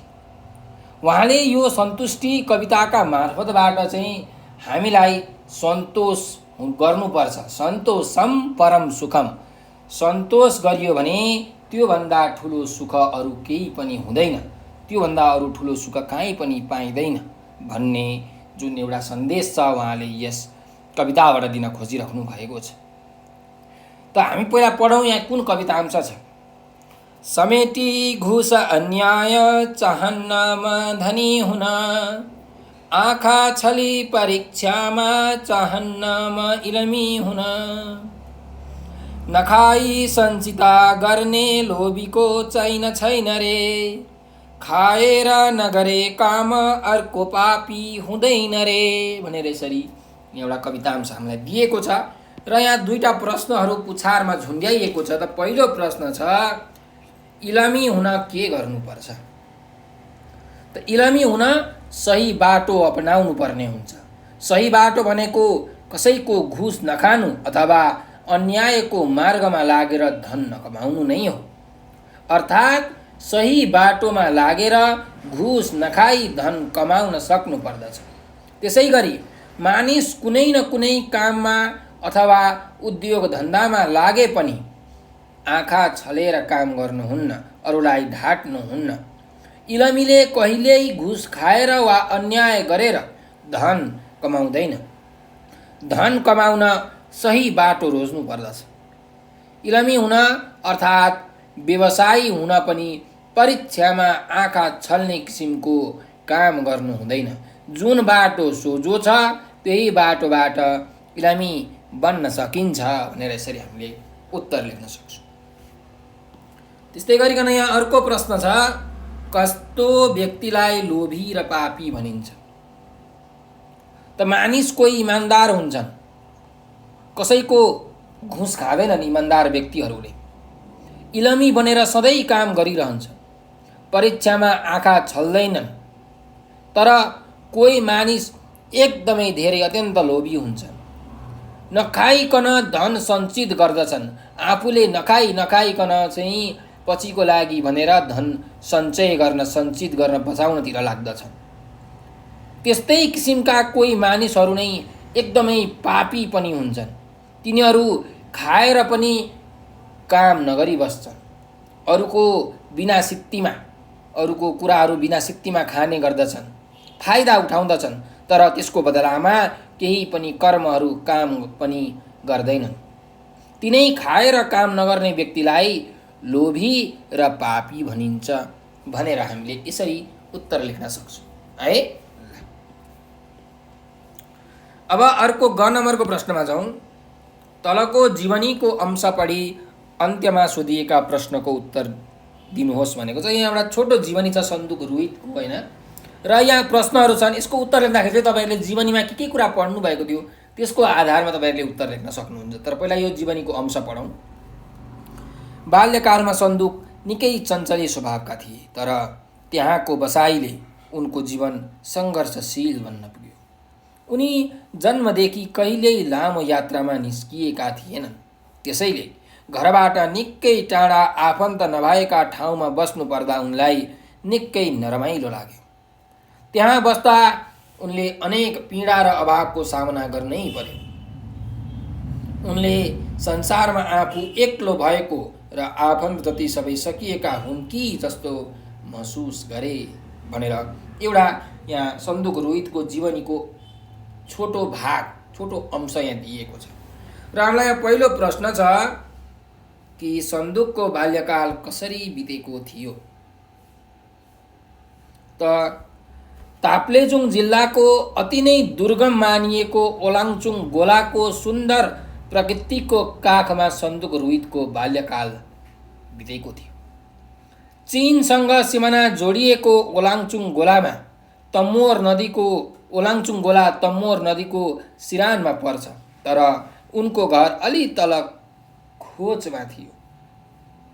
त्यही होचो ठाउँमा उनी प्रत्येक बिहान डाँडा पाखा रातै फुलेका फुलहरू हेरेर मुग्ध हुने गर्थे र सेताम्मेदेखि नै हिमालहरू हेरेर रमाउँदै आमा बुवा र साथीभाइसँग बेरोकटोक खेल्न र रमाउन पाएका रोहितको बाल्यकाल असाध्यै रमाइलो र लोभलाग्दो थियो। उनी पढ्नका लागि दार्जिलिङ गएपछि भने उनको जीवन बढी सङ्घर्षशील बन्यो। उनले परदेशमा बस्दा अनेक दुःख कष्ट भोग्नु पर्यो। यसरी सन्दुकको बाल्यकाल सुख दुःख दुईटैमा बितेको थियो भनेर हामीले लेख्न सक्छौँ। अर्को प्रश्नमा जाउँ। सन्दुकले किन आफू एक्लो भएको महसुस गरे। त सन्दुक ताप्लेजुङको दुर्गम क्षेत्रमा जन्मिएका थिए। उनी बाल्यकालमा निकै चञ्चले स्वभावका थिए। कहिले पनि घरबाट बाहिर ननिस्केका सन्दुकले पढ्नका लागि नयाँ ठाउँमा जानुपर्ने अवस्था आएको थियो। दार्जिलिङमा उनका कोही आफन्त पनि थिएनन्। घरबाट टाढा बस्नु पर्दा उनलाई नरमाइलो लाग्न थाल्यो। उनले अभाव र पीडा समेत बेहोरिरहनु पर्यो। संसारमा आफू एक्लो भएको र आफ्ना सबै सकिएका हुन् कि भन्ने विचारहरू आउन थाले। त्यसैले घरबाट टाढा बस्नु पर्दा सन्दुकले आफू एक्लो भएको महसुस गरे भनेर यसरी हामीले उत्तर लेख्न सक्छौँ। अब अर्को प्रश्नमा जाउँ। प्रत्येक व्यक्ति भुँडीको एक अवतार हो भन्ने भनाइप्रति तपाईँको सहमति वा असहमति के छ तर्क दिनुहोस् भनेर हामीलाई 4 नम्बरमा यो प्रश्न सोधिएको छ। अब यो चाहिँ तपाईँलाई चाहिँ हाम्रो हास्य व्यङ्ग्य निबन्धकार यो भैरव अर्यालले लेखेको निबन्ध जय भुँडीबाट सोधिएको। त हरेक व्यक्ति भुँडीको एउटा के हो त अवतार हो भन्ने जुन यो भनाइ छ, तपाईँको सहमति असहमति के छ त यसमा तपाईँले चाहिँ आफ्नो विचारधाराहरू प्रस्तुत गर्नु पर्यो भनेर प्रश्नले सोधेको छ। त प्रत्येक व्यक्ति भुँडीको एउटा अवतार हो भन्ने भनाइप्रति मेरो पूर्ण सहमति छ। प्रत्येक व्यक्तिसँग भुँडी हुन्छ। जन्मने बित्तिकै उसले आफ्नै भुँडी लिएर आएको हुन्छ र त्यही भुँडी पूजाका निमित्त मान्छेले गर्ने नगर्ने सबै भोग गर्छ। समाजमा विसङ्गति बढाउन र असमानता सिर्जना गर्न भुँडी कारक बन्ने गर्छ। त्यसैले प्रत्येक व्यक्ति जन्मने बित्तिकै भुँडी लिएर आउने र त्यसले शोषण, अन्याय, असमानतालाई निम्त्याउने हुनाले प्रत्येक व्यक्ति भुँडीको एक अवतार हो भन्ने भनाइसँग मेरो सहमति छ भनेर हामीले यसरी उत्तर लेख्न सक्छौँ। त यही कुरालाई तपाईँले अझै बढाएर पनि लेख्न सक्नुहुन्छ, किनकि हरेक मानिससँग भुँडी हुन्छ। उसले भुँडीका लागि गर्न हुने गर्न नहुने सबै काम गर्छ, किनकि अहिलेको मानिस एकदमै स्वार्थी स्वभावको छ। मै खाऊँ, मै लाऊँ, सुख सैल मोज मै गरूँ, मै हाँसु, मै बाँचु, मरुन् सब दुर्बलहरू। जहिले पनि मेरै मात्रै हित होस्, मै मात्रै माथि उठौँ भन्ने विचारधाराको चाहिँ विचार हरेक मानिसमा अहिले पाइन्छ। र उसले आफ्नो चाहिँ जीवन अगाडि बढाउनको लागि, आफ्नो पेट पूजा गर्नको लागि, आफ्नो भुँडीको संरक्षण गर्नको लागि जस्तो सुकै कार्य गर्न पनि पछि पर्दैन भनेर हामीले यहाँ भन्न सक्छौँ। त्यही भएर हरेक मानिस एउटा भुँडीको के हो त अवतार हो। ल अब अर्को प्रश्नमा जाउँ। कुनै एक प्रश्नको लामो उत्तर दिनुहोस् भनेर भनेको छ। त हेरौँ, क नम्बरमा छ तलको कथांश पढी अन्त्यमा सोधिएको प्रश्नको लामो उत्तर दिनुहोस् भनेर भनेको छ। यहाँ एउटा कथाको अंश छ। यो कथाको अंश चाहिँ हाम्रो जन्मभूमि भन्ने कथाबाट साभार गरिएको। मानिसहरू मरेपछि स्वर्ग जान चाहन्छन्। भाइ लक्ष्मण, संसारमा स्वर्गभन्दा पनि उत्तम ठाउँ भनेको जन्मभूमि हो। मेरो विचारमा जननी र जन्मभूमि स्वर्गभन्दा पनि महान छन् भनेर एउटा सानो चाहिँ यहाँ पदावलीहरू अनुच्छेदको रूपमा हामीलाई दिएको छ। यहाँको प्रश्न छ कि जन्मभूमि कथाले जन्मभूमिको कर्तव्यलाई कुन रूपमा प्रस्तुत गरेको छ उल्लेख गर भनेर हामीलाई यहाँ सोधिएको छ। त्यसको उत्तर यसरी लेख्न सकिन्छ कि जन्मभूमि कथा रामायणमा आधारित एउटा पौराणिक कथा हो। यसमा रामले लङ्का जितेपछिको एक दिनलाई आधार बनाइएको छ। रामले लङ्का जितेका छन्। उनका साथमा लक्ष्मण, हनुमान, सुग्रीव र विभीषण पनि रहेका छन्। सीता अपहरण मुक्त भएकी छन्। लङ्कामाथिको विजयले खुसियाली दिएको छ। 14 वर्षको वनवास पनि पुरा भएको छ। रामका सामु लक्ष्मणले एउटा प्रस्ताव राखेका छन्। सुनै सुनको लङ्का राज्यमा रामले शासन गर्नुपर्छ भनेका छन्। लङ्काको वैभवलाई उपयोग गर्नुपर्ने कुरामा जोड दिएका छन्। विभीषणले पनि रामलाई सोही कुरामा रहन अनुरोध गरेका छन्।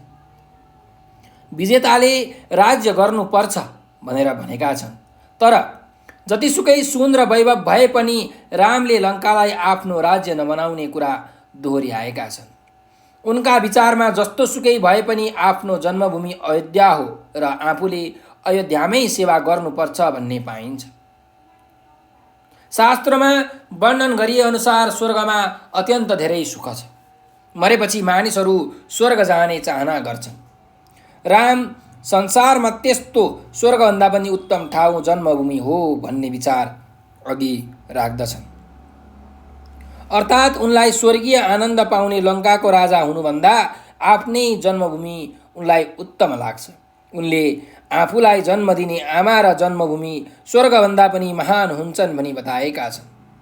निश्चय नै जन्म दिने आमा सबैका लागि आदरणीय र प्यारी हुन्छन्।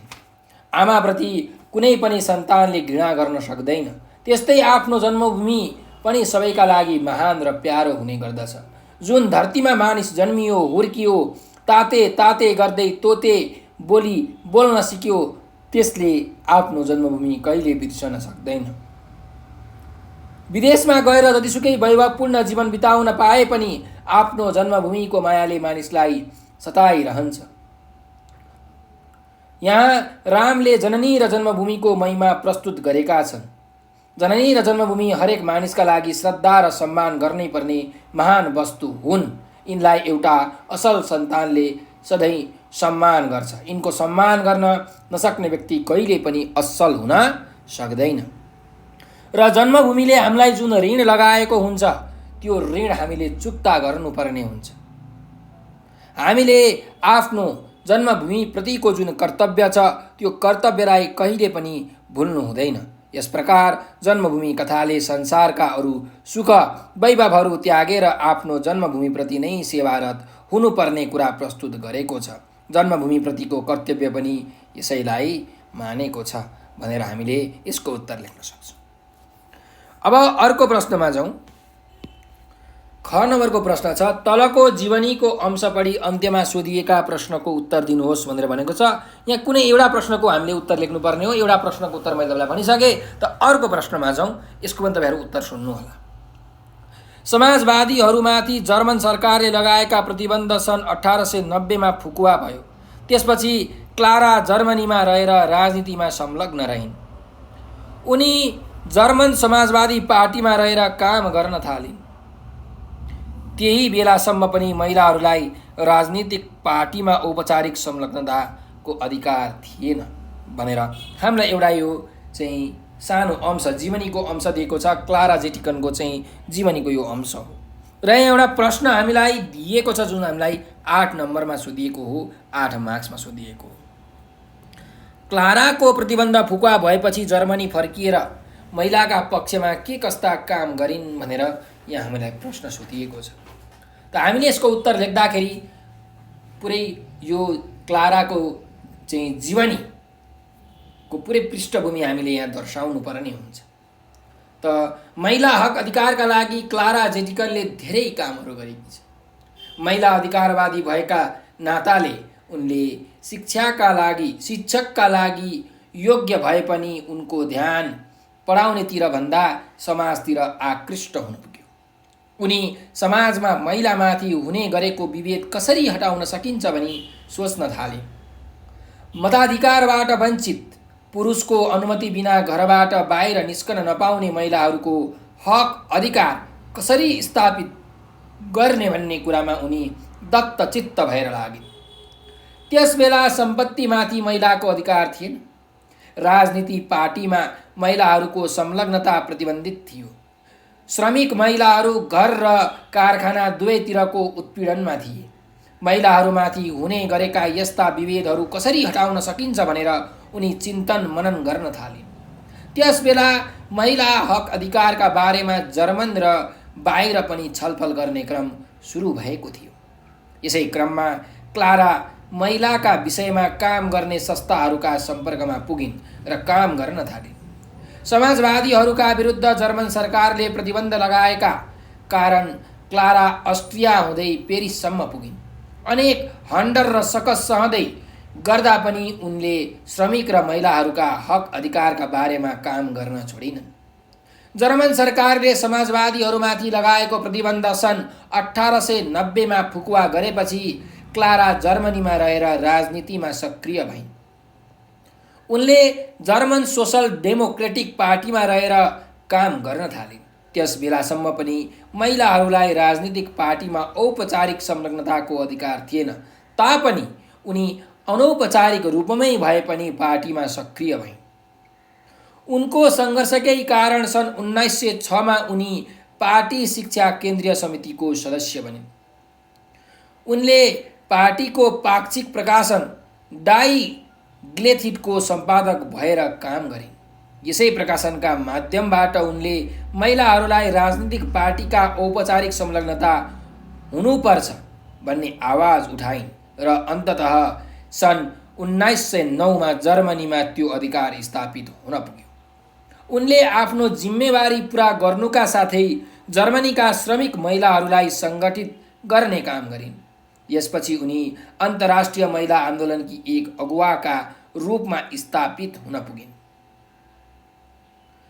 र उनैले सन् 1910मा कोपनहेगनमा सम्पन्न महिलाहरूको अन्तर्राष्ट्रिय सम्मेलनमा हरेक वर्ष मार्च 8 का दिन अन्तर्राष्ट्रिय नारी दिवस मनाउनु पर्छ भन्ने प्रस्ताव राखिन् र त्यो प्रस्ताव पारित पनि भयो। त्यसपछि यो दिवस हरेक वर्ष मनाइन्छ।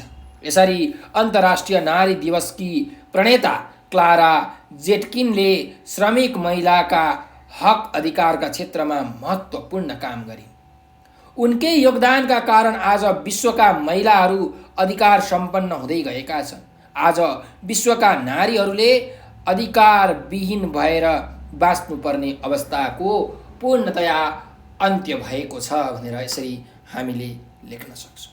त क्लाराको प्रतिबन्ध फुकुवा भएपछि जर्मनी फर्किएर चाहिँ महिलाको पक्षमा क्लारा चाहिँ जेटकिनले यस प्रकारका कार्यहरू गरे भनेर हामीले यसको उत्तर लेख्न सक्छौँ। अब हामी अर्को प्रश्नमा जाउँ। प्रश्न नम्बर 18। कुनै एक शीर्षकमा 150 शब्दसम्मको निबन्ध लेख्नुहोस् भनेर भनेको छ। अब हामीलाई यहाँ 8 नम्बरको प्रश्नमा सोधिएको छ, 8 मार्क्समा। त हेर्नुहोस्, पहिलो छ ज्येष्ठ नागरिकहरूप्रति मेरो भूमिका। त ज्येष्ठ नागरिकप्रति तपाईँहरूको भूमिका कस्तो हुनुपर्छ त? अलि छोटो परिचय, त्यसको महत्त्व के छ त? ज्येष्ठ नागरिकको महत्त्व के छ त्यसको विषयमा हामीले छलफल गर्नुपर्ने हुन्छ। तपाईँले के कस्तो काम गर्न सक्नुहुन्छ त ज्येष्ठ नागरिकहरूका लागि, त्यो पनि हामीले यहाँ खुलाउनु पर्ने हुन्छ। त सामान्यतया 60 वर्ष र सोभन्दा माथिका चाहिँ वृद्धहरूलाई ज्येष्ठ नागरिक भन्ने चलन छ। ज्येष्ठ भन्नाले नागरिकहरूमा जेठा, पाका, सबैभन्दा धेरै उमेरका भन्ने बुझिन्छ। यस्ता अग्रज नागरिकप्रति परिवारको भूमिका निश्चय नै उत्तरदायित्वपूर्ण हुनेछ र हुनुपर्छ। ज्येष्ठ नागरिकहरू उमेरले पाका, ज्ञानसिप र अनुभवले खारिएका परिवारका निम्ति प्रेरणादायी र मार्गदर्शक एवं आदरणीय व्यक्तित्वहरू।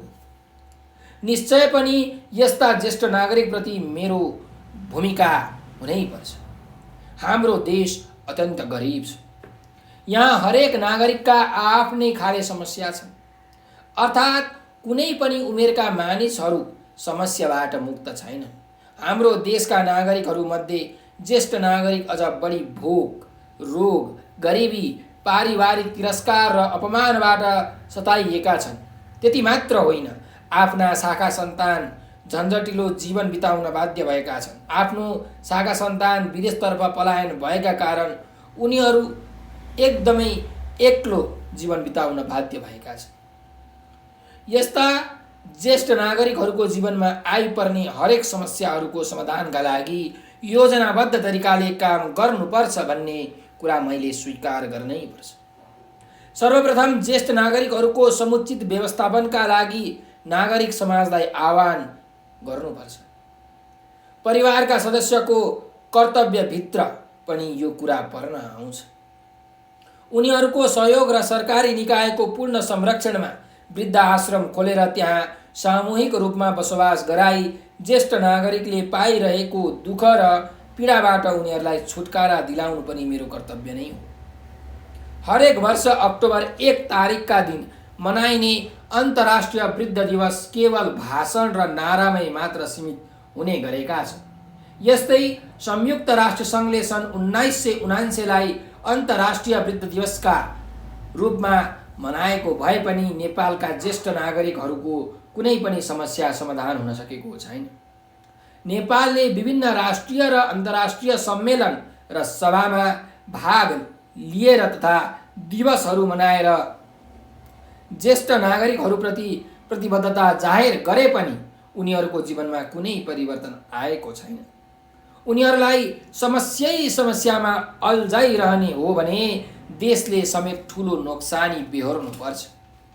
त्यसैले मैले स्वास्थ्य, लालन पालन, बसोबास आदिको व्यवस्था मिलाएर उनीहरूको जीवनमा खुसियाली र हर्षका दिनहरू ल्याइदिनुपर्छ। समाजको गिर्दो अवस्थालाई मनन गरी परिवारले ज्येष्ठ नागरिकको अनुभव, ज्ञान र सिपलाई खेर जान नदिई त्यसलाई युवा पुस्तासम्म हस्तान्तरण गर्नुपर्छ भन्ने मूल मान्यताका साथ अघि बढ्नुपर्छ।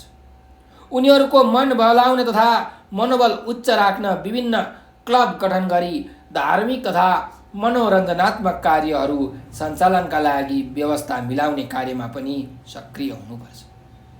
ज्येष्ठ नागरिकलाई वृद्धाश्रममा राख्न अनुकूल नभएमा घरैमा प्रेमपूर्ण पारिवारिक वातावरण सिर्जना गर्नुपर्ने देखिन्छ। समय र परिस्थिति अनुसार ज्येष्ठ नागरिकप्रति म आफ्नो भूमिका पुरा गर्न सदैव तत्पर छु भनेर यसरी तपाईहरुले यो निबन्ध लेख्न सक्नुहुन्छ। अब हामी अर्को छौं। अर्को निबन्धको यहाँ शीर्षक रहेको छ नेपालको वन सम्पदा।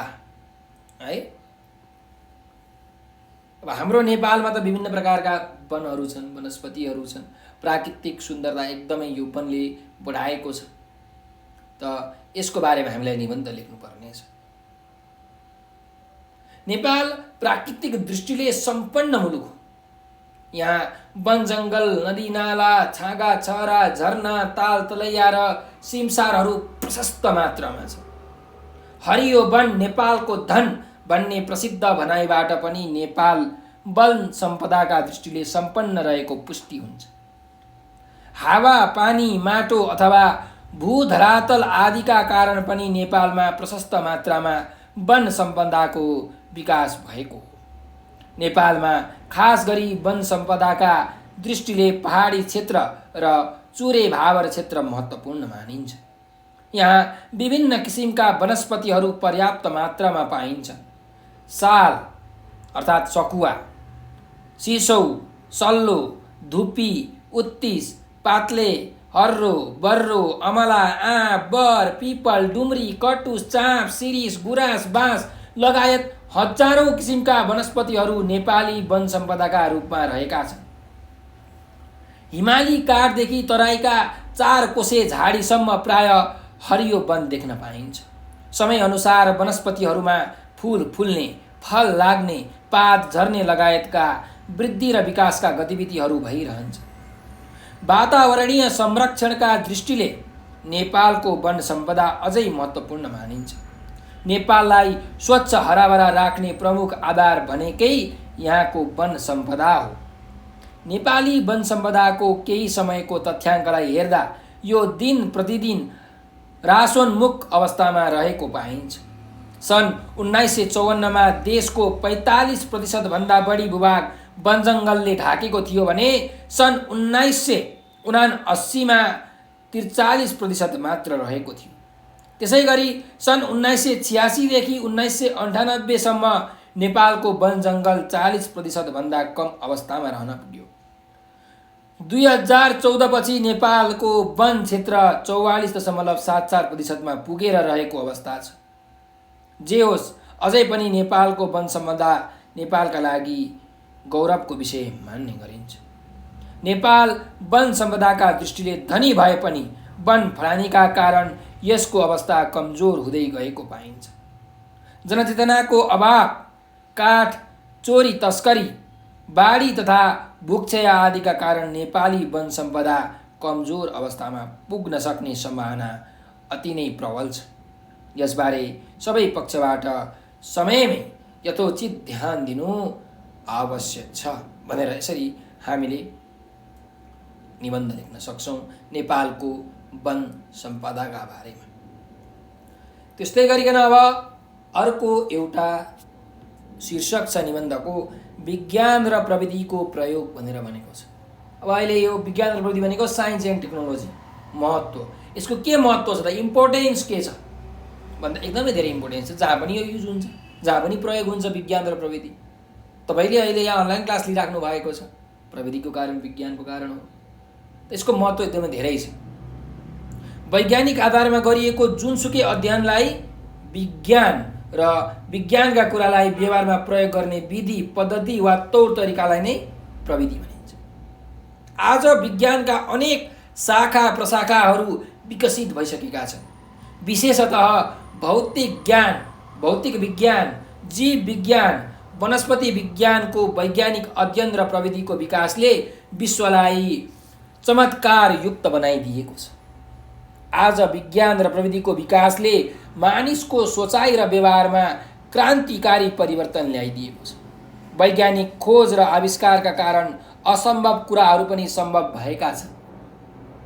वैज्ञानिकहरूको अथक प्रयास, निरन्तर खोज तथा अनुसन्धानबाट असङ्ख्य आविष्कारहरू भएका छन्। आज दुनियाँलाई चकित तुल्याउने वैज्ञानिक आविष्कार र प्रविधिका कारण मानव सभ्यताले सगरमाथा चुमेको छ। विज्ञानले वर्तमान मानव जीवन सरल एवं सहज बनेको छ।